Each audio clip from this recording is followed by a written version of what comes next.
प्रिय छात्र छात्राओं, इससे पूर्व हम ब्रिटिश संविधान में ब्रिटिश प्रधानमंत्री और मंत्रिमंडल के बारे में चर्चा कर चुके हैं। आज हम ब्रिटिश संसद जो वहाँ की व्यवस्थापिका है उसके बारे में चर्चा करेंगे। ब्रिटेन की संसद के बारे में कहा जाता है कि वैधानिक दृष्टि से ब्रिटिश संसद पूर्ण रूप से संप्रभु है। संविधान में एकमात्र ऐसी शक्ति है जो कानून निर्माण के क्षेत्र में एकमात्र संस्था है जिसे किसी तरह की कोई चुनौती नहीं दी जा सकती। इसी कारण ब्रिटिश संसद संप्रभु मानी जाती है। एक तो संप्रभु होने का तात्पर्य कुछ बातों से है। एक तो विधि निर्माण की एकमात्र संस्था है। एकात्मक शासन व्यवस्था में कानून निर्माण में उसके बराबर और कोई शक्तिशाली नहीं है और न ही कानून निर्माण की शक्ति किसी के पास में है, और उसकी कानून निर्माण की शक्ति पर किसी तरह का कोई प्रतिबंध भी नहीं है।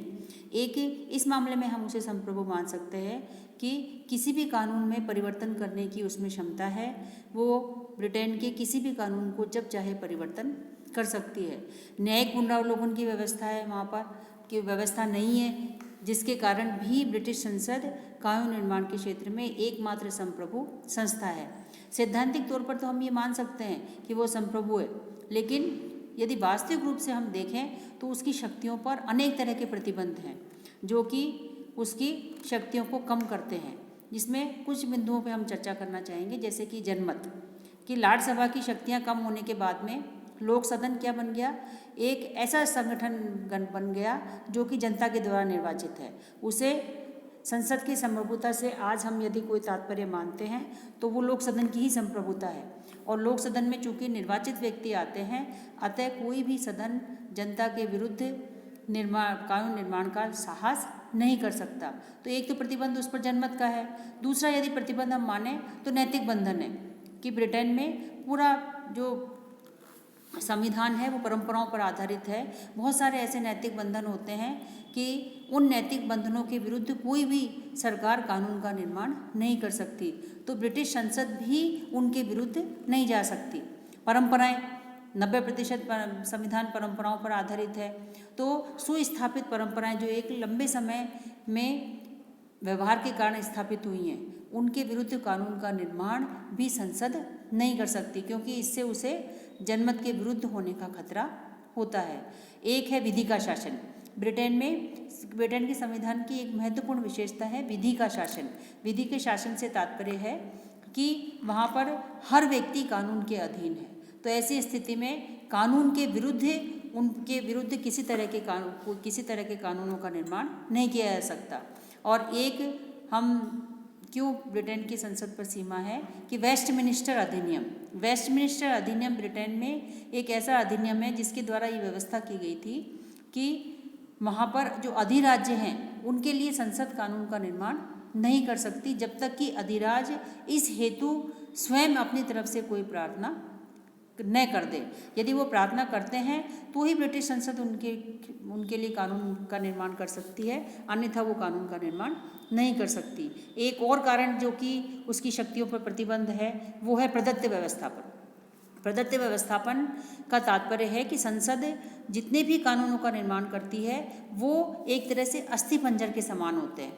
उन पे मांस देने का काम क्या करते हैं, विभिन्न विभाग करते हैं, और ये विभाग चूँकि संसद के जो कानून हैं उन्हीं के आधार पर उनका ये कार्य करते हैं। तो प्रदत्त व्यवस्थापन, ये शक्ति वास्तव में कानून निर्माण की शक्ति किसकी है, संसद की शक्ति है, लेकिन वो अपनी इन शक्तियों को विभिन्न विभागों को देती है, जिसके कारण भी उसकी शक्तियाँ कम होती हैं। और एक उस पर प्रतिबंध है अंतर्राष्ट्रीय कानून कि समय पूरे विश्व में आज हम देखते हैं कि पूरे विश्व एक दूसरे के सहयोग के बिना नहीं चल सकता। तो ऐसी स्थिति में विभिन्न तरह के कानून बनाए जाते हैं, जैसे युद्ध के कानून, शांति के कानून। तो ऐसे अंतर्राष्ट्रीय कानूनों का कोई भी संसद, किसी भी देश की संसद उनकी उपेक्षा नहीं कर सकती। उसे अपने कानून उसी अनुसार अंतर्राष्ट्रीय स्तर पर यदि उसे प्रसिद्धि प्राप्त करनी है, अपना प्रभाव जमाना है, तो ऐसी स्थिति में वो क्या करेगी, इन अंतर्राष्ट्रीय कानूनों का पालन करेगी। तो ये जो विभिन्न प्रतिबंध हैं जो ब्रिटिश संसद पर हैं, ब्रिटिश संसद की, इसलिए हम ये कह सकते हैं कि ब्रिटिश संसद भले ही वैधानिक दृष्टि से संप्रभु है, लेकिन उस पर बहुत सारी सीमाएं हैं और इन्हीं सीमाओं के अंतर्गत वो अपने कानूनों का निर्माण करती है। अब हम थोड़ा सा ब्रिटिश संसद का गठन किस तरह होता है इसके बारे में हम थोड़ी सी चर्चा करेंगे कि ब्रिटेन में संसद का गठन कैसा होता है। ब्रिटेन में 2 सदन है संसद के, एक लोक सदन और दूसरा लाड सभा। लाड सभा उच्च सदन कहलाता है और लोक सदन निम्न सदन कहलाता है। लोक सदन जनता का सदन है और लाड सभा विभिन्न एक तरह से लाड सभा वहाँ पर ब्रिटेन में एक ऐसी कुलीन तंत्रीय संस्था है, क्योंकि ब्रिटेन में आज भी राजतंत्रीय व्यवस्था विद्यमान है।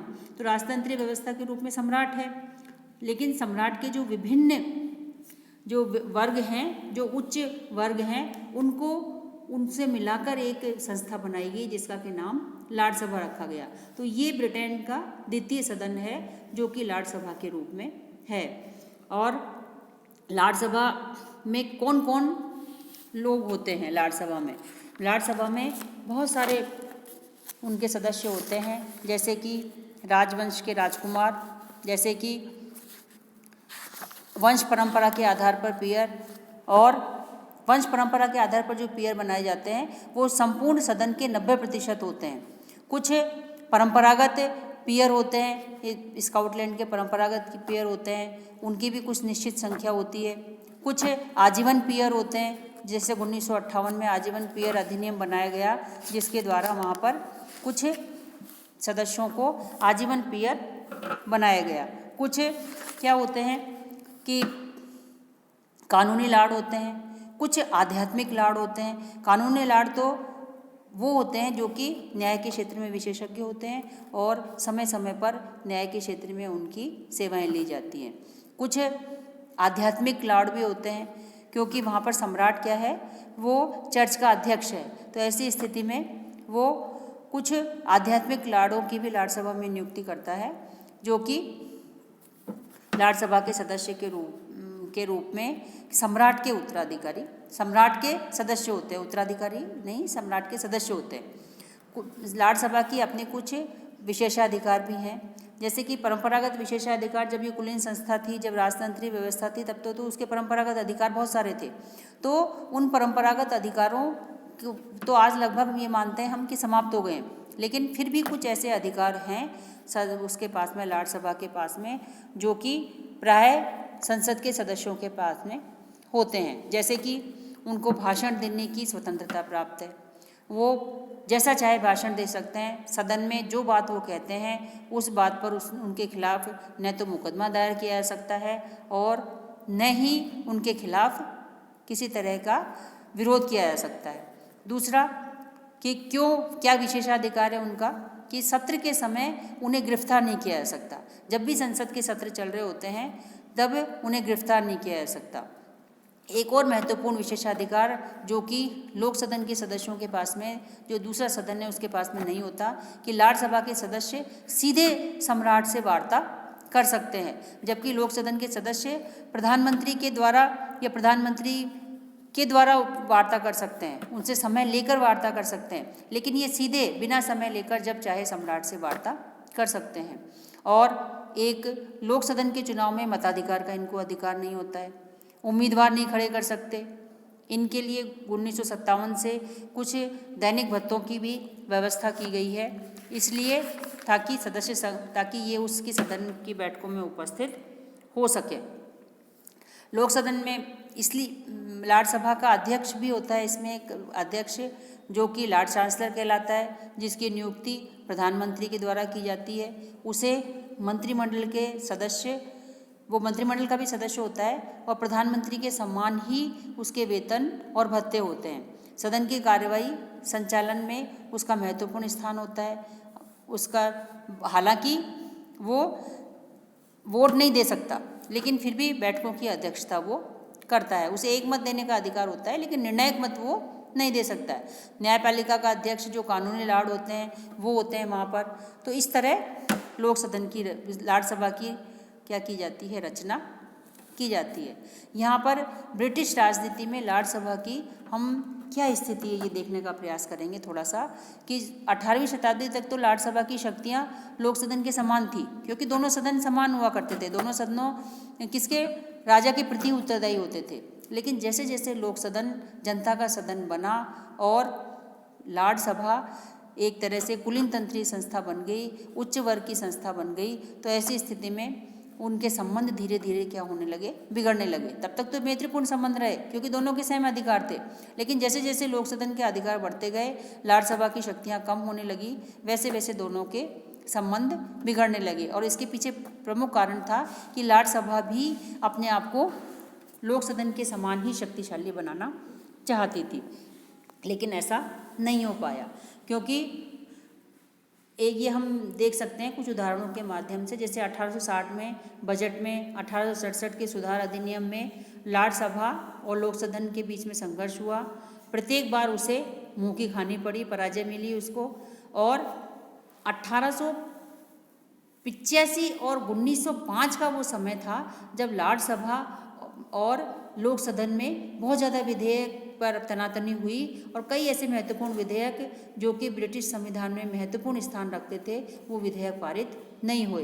तो ऐसी स्थिति में 1905 में जब ब्रिटेन में उदार दल की सरकार आई तो उन्होंने पहले से ही तय कर रखा था कि हम लाट सभा की शक्तियों को कम करेंगे, क्योंकि हर जो सुधार कानून वो लाते थे उसका भी लाट सभा विरोध करती थी। तो ऐसी स्थिति में उन्होंने 1911 में एक अधिनियम पारित किया गया, इसी संदर्भ में संसदीय अधिनियम पारित किया गया जिसमें लाट सभा की शक्तियों को कम कर दिया गया।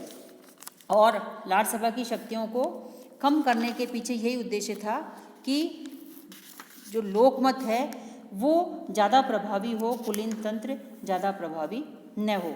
इस विधेयक की कुछ बातें थी जिसके द्वारा, एक तो ये था कि वित्तीय विधेयक सिर्फ लोक सदन में प्रस्तावित किए जाएंगे। यदि वित्त विधेयक दोनों, वैसे तो दोनों सदन में जाएंगे विधेयक, लेकिन वित्त विधेयक प्रस्तावित लोक सदन में किए जाएंगे। और कौन सा वित्तीय विधेयक है या नहीं, इस पर निर्णय किसके द्वारा लिया जाएगा, लोक सदन के अध्यक्ष के द्वारा लिया जाएगा।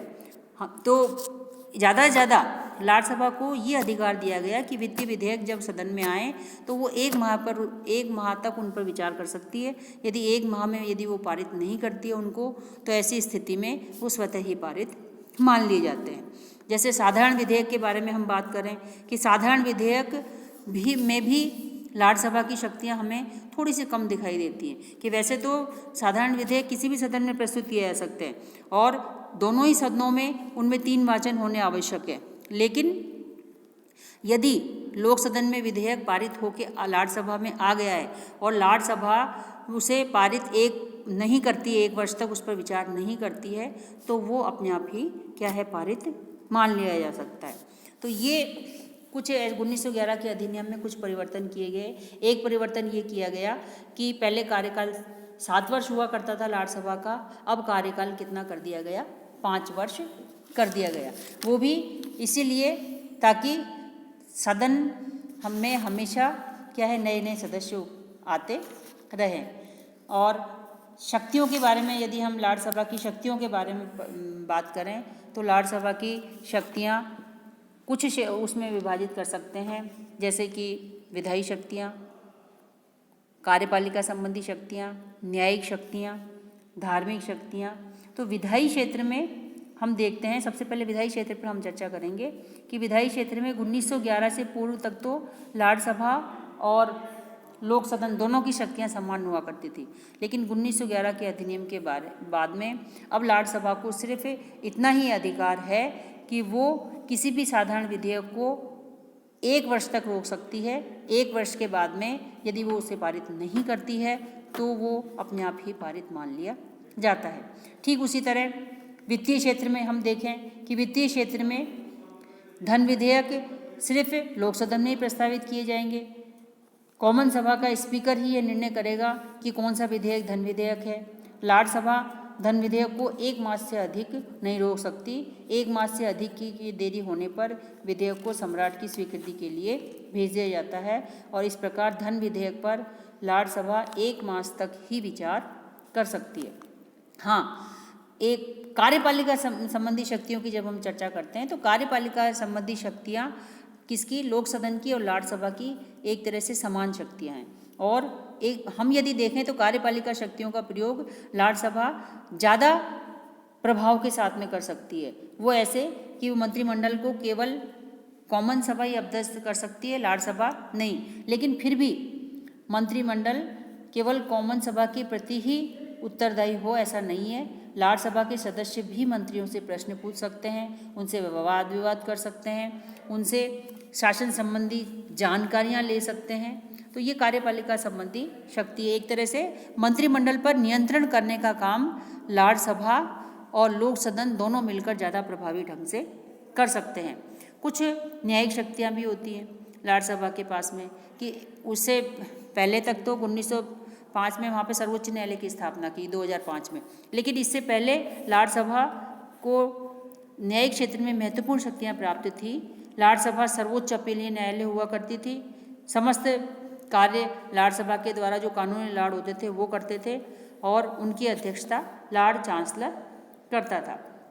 एक और महत्वपूर्ण कार्य लाट सभा का जो हम मान सकते हैं वो है परामर्श संबंधी कार्य, कि जब कॉमन सभा का विघटन हो, मतलब कॉमन सभा जब लोक सदन जब काम नहीं कर रहा हो तो मंत्रिमंडल अपना त्यागपत्र दे देता है। तो उस समय सम्राट को परामर्श की यदि आवश्यकता पड़ती है तो ऐसी स्थिति में सम्राट को लाट सभा किसी भी मामले में परामर्श दे सकती है।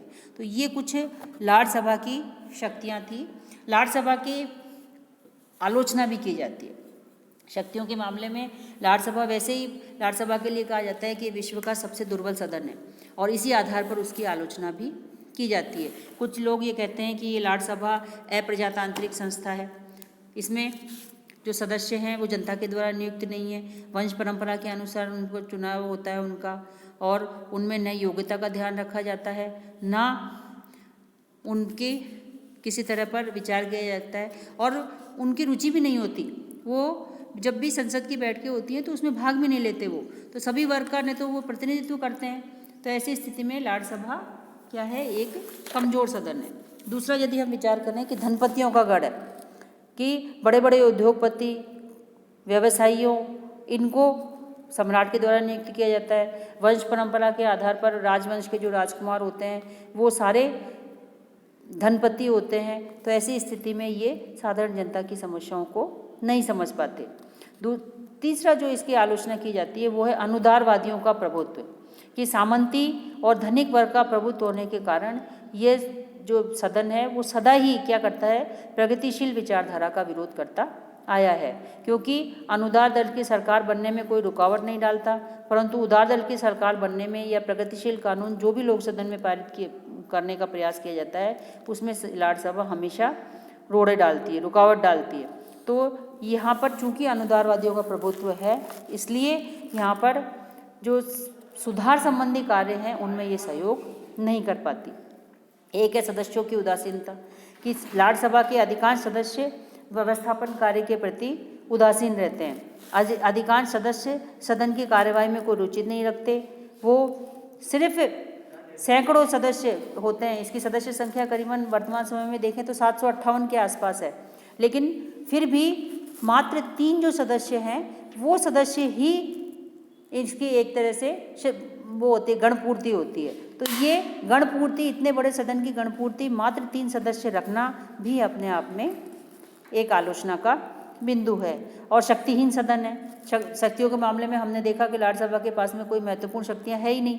तो ऐसी स्थिति में इसको बनाए रखना भी अपने आप में बेकार है। एक तरह से धन का अपव्यय करना है। धन विधेयक को सिर्फ 1 महीने तक रोक सकती है, साधारण जो विधेयक हैं उनको केवल 1 वर्ष तक रोक सकती है। तो अपने आप में ये शक्तिहीन सदन है, इसीलिए इसे विश्व का सबसे दुर्बल और सदन कहा जाता है। फिर भी हम लाट सभा की, क्यों लाट सभा का अस्तित्व है वर्तमान समय में, जब इतनी उसमें कमियां हैं, जब वो कोई कार्य करती ही नहीं है, तो हम इसको क्यों लाट सभा को ब्रिटिश राजनीति में अब तक उसका अस्तित्व है। यदि हम कुछ ऐसे बिंदुओं पर सकारात्मक रूप से विचार करें कि लाट सभा क्यों वहाँ पर है, तो हमें कुछ सकारात्मक बिंदु भी वहाँ पर दिखाई देते हैं। जैसे कि लाट सभा की क्या उपयोगिता हो सकती है। लाट सभा की सबसे बड़ी उपयोगिता है कि ये लोक सदन की निरंकुशता पर प्रतिबंध लगाती है। निरंकुश लोक सदन हालांकि जनता के द्वारा चुना हुआ सदन होता है, जिस पर दलीय व्यवस्था के आधार पर वहाँ पर बहुमत दल का जो व्यक्ति होता है वो प्रधानमंत्री बनता है। तो लोक सदन की जो निरंकुशता है उस पर ये अंकुश लगाने का काम कर सकती है। एक सबसे महत्वपूर्ण इसकी उपयोगिता इस रूप में मान सकते हैं हम कि ये पुनर्विचारक सदन के रूप में है, कि भले ही ये 1 वर्ष के लिए ही किसी विधेयक को रोक सकती है, लेकिन 1 वर्ष के समय में भी वो जो विधेयक हैं जो कॉमन सभा के द्वारा प्रस्तावित होते हैं उनको ज़्यादा अच्छी तरह परीक्षण कर सकती है, उनके गुण और दोषों पर ज़्यादा अच्छी तरह विचार कर सकती है, क्योंकि राज्यसभा काम के बोझ से दबी हुई होती है। उसके पास में इतना काम होता है कि वो हर विधेयक पर ज़्यादा अच्छी तरह विचार नहीं कर सकती, लेकिन राज्यसभा के पास समय ही समय होता है, इसलिए वो उस पर ज़्यादा अच्छी तरह विचार कर सकती है, उनको सुधार सकती है। और इस सदन में यदि अच्छी तरह और विवाद किया जाए तो उच्च स्तर का विवाद होता है, क्योंकि यहाँ के व्यक्ति आजीवन सदस्य होते हैं, योग्य होते हैं, और ऐसे योग्य व्यक्ति भी होते हैं इसमें राज्यसभा में जो प्रधानमंत्री की सिफारिश पर नियुक्त किए जाते हैं। इसलिए ये अच्छी तरह वाद विवाद कर सकते हैं, प्रामाणिक तर्क दे सकते हैं, जिनसे कि उच्च स्तर पर किसी भी विधेयक पर विचार हो सके। एक है लोक सदन के कार्यभार को ये कम करती है। राज्यसभा के सदस्य निर्भयतापूर्वक अपने विचार प्रकट कर सकते हैं। तो हम एक तरह से राज्यसभा को क्या है, एक ऐसा सदन के रूप में मान सकते हैं कि भले ही इसमें बहुत सारे दोष हैं फिर भी ये उपयोगी सदन है। राज्यसभा की उपयोगिता के बारे में कुछ एक विचारक है बेजहॉट, उन्होंने कहा है कि एक आदर्श निम्न सदन स्थापित होने के पर यह निश्चित है कि उच्च सदन का कोई मूल्य नहीं रहेगा, लेकिन फिर भी यदि उत्तेजना और गर्म विवाद यदि हों, अपना कार्य धीरे धीरे वो करती रहे, ठीक से विचार करती रहे, तो हमें उच्च सदन क्या है कि आवश्यकता ज़्यादा महसूस होगी। इसलिए हम राज्यसभा को समाप्त नहीं कर सकते। तो ये था ब्रिटिश संसद का उच्च सदन राज्यसभा। आज हम इस टॉपिक को यहीं ख़त्म करते हैं और नेक्स्ट टॉपिक में हम जो संसद का जो दूसरा सदन है लोक सदन, उस पर विचार करेंगे। धन्यवाद।